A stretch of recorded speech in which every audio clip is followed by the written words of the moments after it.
Hello students, science की class में जो फिजिक्स में हम लोग डिस्कस कर रहे थे, तो हमारा जो अब नेक्स्ट टॉपिक है उसमें Ohm's law, electric current chapter में जो हमारा नेक्स्ट टॉपिक है वो क्या है आपका ओम्स लॉ। ओम्स एक साइंटिस्ट है, पूरा नाम इनका क्या है, जॉर्ज साइमन ओम्स। ठीक, तो इन्होंने बताया कि जैसे कोई चालक है तो चालक की यदि हम भौतिक अवस्था में परिवर्तन न करें और उसके तापमान को हम फिक्स रहने दें, बार बार चेंज ना करें, तो उस चालक के सिरों के बीच के में जो विभवांतर होता है ना, उस चालक के सिरों के विभवांतर और उसमें प्रवाहित धारा का जो अनुपात होगा वो फिक्स रहता है। ये बात ओम साहब ने बताया था, है ना। क्या बताया था, यदि किसी चालक के भौतिक अवस्था और तापमान में परिवर्तन न किया जाए, तापमान में परिवर्तन न किया जाए, तो उस चालक के सिरों के विभवांतर भी से लिखते हैं, है ना, और उसमें प्रवाहित धारा I का जो अनुपात होता है वो क्या होता है, फिक्स होता है, नियत होता है। और इस नियतांक को हम किससे रिप्रेजेंट करते हैं, R से। तो V/I इक्वल टू क्या जाता है, R, और इस R को कहा जाता है चालक का प्रतिरोध, चालक का प्रतिरोध।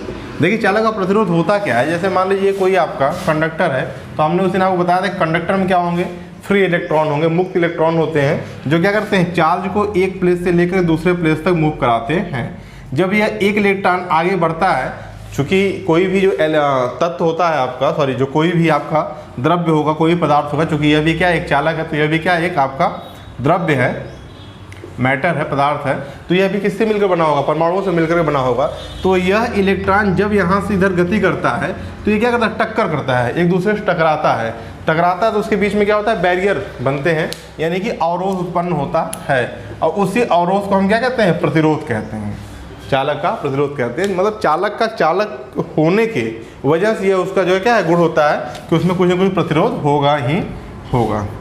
तो V/I इक्वल टू R, यही R क्या है आपका, चालक का प्रतिरोध।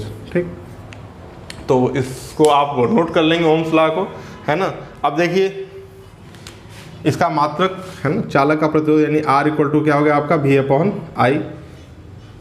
तो इसका मात्रक क्या हो जाएगा, तो आप जानते हैं विभवांतर का जो SI यूनिट होता है क्या होता है आपका, वोल्ट, और विद्युत धारा का क्या होता है आपका, एम्पियर, यानी वोल्ट/एम्पियर। इसको इन्हीं के नाम पर, इन्हीं के रिस्पेक्ट में क्या कर दिया गया, ओम कह दिया गया, है ना।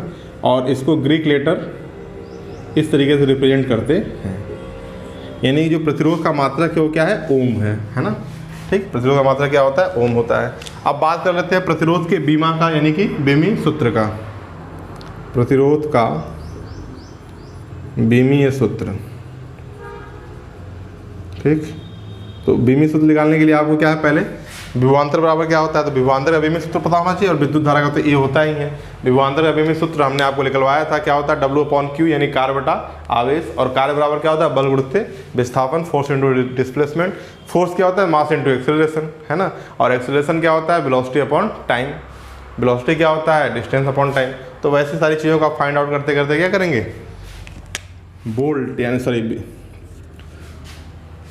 पोटेंशियल डिफरेंस का बीमी सूत्र निकालेंगे, विभवांतर का बीमी सूत्र निकालेंगे, और विद्युत धारा का बीमी सूत्र निकालेंगे, उस वैल्यू को आप पुट कर देंगे। तो ये आपका होता है mL² T⁻³ इनवर्स, और इसका क्या होता है आपका एम्पियर A, है ना। ये भी आपका ऊपर आ जाएगा, तो यहाँ पर क्या हो जाएगा, -2। ये होता है आपका प्रतिरोध का बीमी सूत्र, है ना। इसको आप नोट कर लेंगे, कैसे आए हमने आपको बता दिया, पहले भी हम लोग इसके बारे में चर्चा कर चुके हैं। अब देखिए जो प्रतिरोध का व्युत्क्रम होता है ना, इनवर्स ऑफ द रेजिस्टेंस, उसको हम लोग क्या बोलते हैं, क्योंकि ये प्रतिरोध है, रोकेगा, तो जो चीज़ों क्या करें, मूव कराए तेजी से, उसको हम बोलते हैं चालकता, कंडक्टेंस, है ना। और इसको हम लोग रिप्रेजेंट करते हैं कैपिटल G से। ठीक, तो आइए इसको भी देख लेते हैं, यहीं पे समझ लेते हैं, है ना।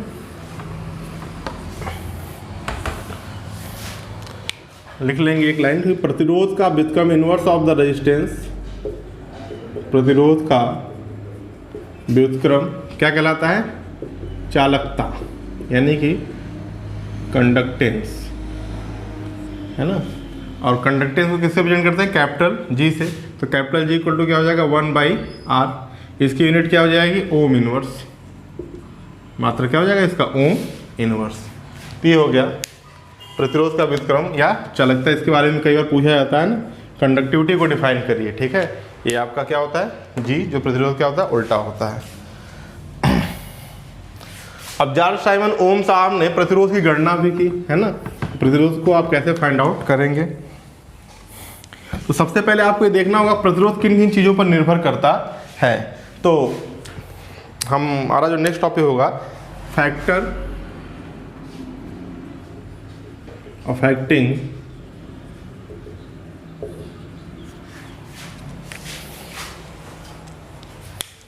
रेजिस्टेंस।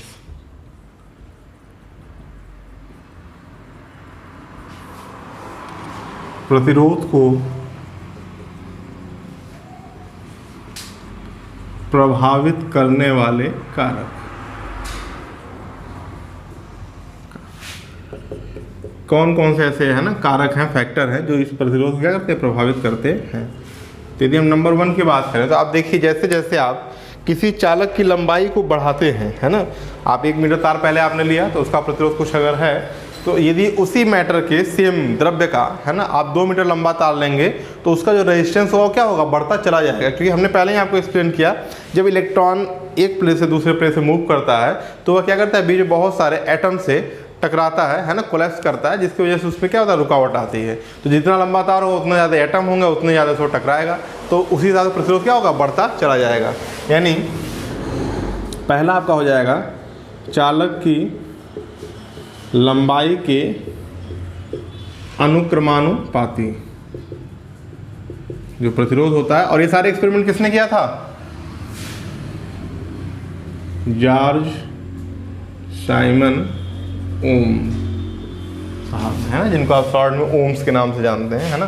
तो चालक की लंबाई के अनुक्रमानुपाती होता है, यानी कि जो रेजिस्टेंस होगा R वो डायरेक्टली प्रोपोर्शनल होगा किसके, लेंथ ऑफ द कंडक्टर, है ना। तो R अनुक्रमानुपाती L। दूसरा, चालक की जो अनुप्रस्थ काट का क्षेत्रफल होता है, क्रॉस सेक्शनल एरिया होता है, जब किसी वायर को आप उसके लंबाई के अलॉन्ग आप क्या करिए, काटिए, है ना, तो उसका एरिया यानी कि उसकी मोटाई जितना ज़्यादा होगा उसका प्रतिरोध उतना ही क्या होगा, कम होगा, है ना।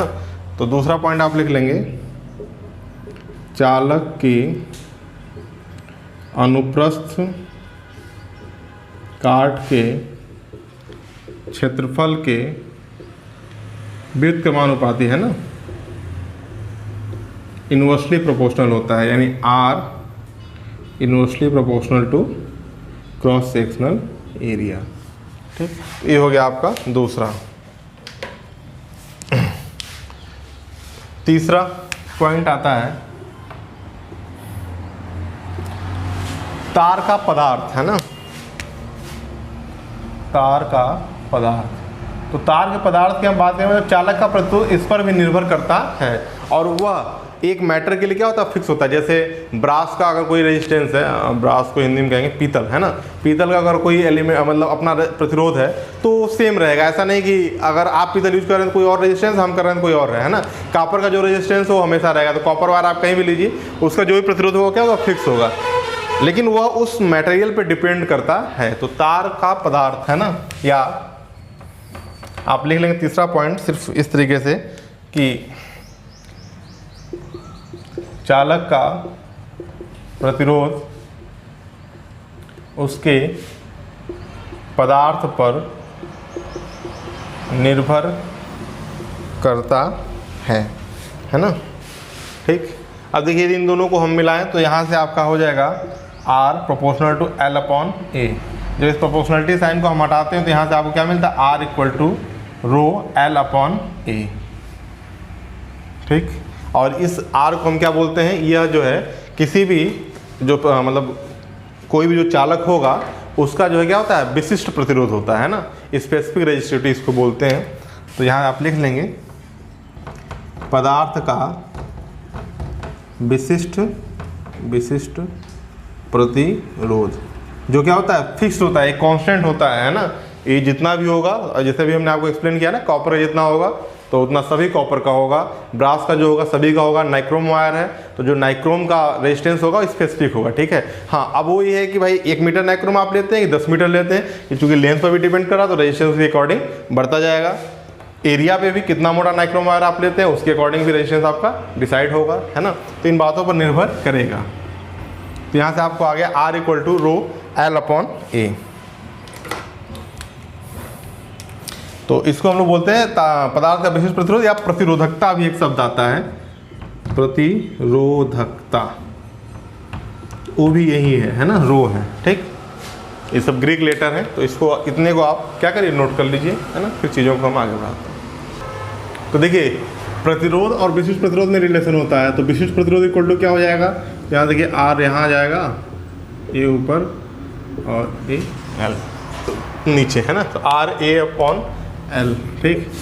अब यदि जो है आपका जो तार है, वायर है, यदि वो क्या हो 1 मीटर स्क्वायर मोटा हो, है ना, यदि एरिया जो है 1 मीटर स्क्वायर हो और तार की लंबाई क्या हो यूनिट, वो भी आप 1 मीटर हो, है ना, L इक्वल टू भी 1 मीटर यदि आप एज्यूम कर लें, तो देखिए रो इक्वल टू आपका क्या हो जाएगा फिर R, यूनिट इसकी आ जाएगी ओम मीटर, है ना, प्रतिरोध का ओम आ जाएगा। ये देखिए यहाँ से अगर आप यूनिट निकालना चाहें इसका, तो प्रतिरोध का क्या होता है ओम, एरिया का मीटर स्क्वायर और लेंथ का मीटर, तो ये कैंसिल हो जाएगा, तो ओम मीटर, है ना। तो विशिष्ट प्रतिरोध का यूनिट क्या होता है ओम मीटर, ये भी आप जानते रहिए। तो रो इक्वल टू क्या हो जाएगा आपका R हो जाएगा, यानी कि 1 मीटर स्क्वायर मोटे तार और जिसकी लंबाई क्या हो 1 मीटर हो, तो उसका जो विशिष्ट प्रतिरोध होता है वो उसके प्रतिरोध के बराबर होता है ना। तो आप यहाँ पे इसको अपने लैंग्वेज में लिख लेंगे कि 1 मीटर लंबे था 1 मीटर स्क्वायर काट के क्षेत्रफल वाले चालक का जो प्रतिरोध होता है वही उसका विशिष्ट प्रतिरोध कहलाता है। लिख लीजिएगा 1 मीटर स्क्वायर मोटे तथा 1 मीटर लंबे,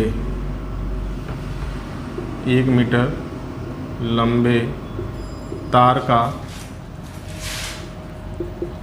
प्रतिरोध उसका विशिष्ट प्रतिरोध कहलाता है ना। तो चीज़ों को आप नोट कर लीजिएगा। तो एक चीज़ तो ये हो गया। अब आइए इसके यूनिट की बात होगी, इसका बीमा देख लेते हैं, है ना।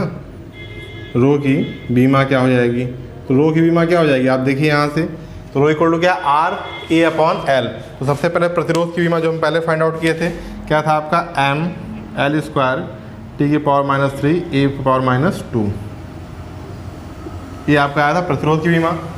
एरिया यानी कि L स्क्वायर और लंबाई लेंथ यानी कि L, एक L इसके स्क्वायर से कैंसिल हो जाएगा, है ना। यहाँ पे आपका आ जाएगा ML⁻³ T⁻³ A⁻²। देखिए बीमा का क्वेश्चन हर कॉम्पिटिटिव एग्जाम में 2 से 3 आते हैं, है ना। तो किसका बीमा पूछ लिया जाएगा ये कुछ निर्धारित नहीं है। और फिजिक्स में जो फिजिक्स का साइड किया गया, जैसे 5, 6, 7, 8 क्लास में आप पढ़ते हैं तो कहीं आपको फोर्स पढ़ाया गया, कहीं प्रेशर पढ़ाया गया, ये सारे फॉर्मूले आपको याद होने चाहिए, है ना। सारे की डेफिनेशन आपको याद होनी चाहिए। अगर आप समझ भी बना लेते हैं तो ज़्यादा अच्छी बात है, लेकिन साइंस पढ़ने के लिए बेसिक फार्मूले आपको याद करना ही पड़ेगा, है ना। तो लोग कहते हैं कि नहीं विज्ञान जो सब्जेक्ट है वो सिर्फ समझने का है, समझ लेंगे तो चीज़ों को लंबे समय तक याद रखेंगे, लेकिन बिना याद किए आप विज्ञान को भी पढ़ नहीं सकते। तो यहाँ पर भी चीज़ों को आपको याद करना पड़ेगा। ये देखिए आपका हो गया विशिष्ट प्रतिरोध की बीमा। अभी देखिए जो चालक का प्रतिरोध है वो टेम्परेचर पे भी डिपेंड करता है ना, तापमान पे। तो ये एक पूरा कॉन्सेप्ट है जिस पे हम लोग नेक्स्ट वीडियो में डिस्कशन करेंगे, और वहाँ से हम लोग जो है ड्रिफ्ट वेलोसिटी, रिलैक्सेशन टाइम, श्रांति काल जिसे बोलते हैं, ये छोटे छोटे टर्म्स, छोटे छोटे कॉन्सेप्टों को भी क्या करेंगे समझेंगे, और उसके लिए हम लोग नए फार्मूले को जनरेट करेंगे।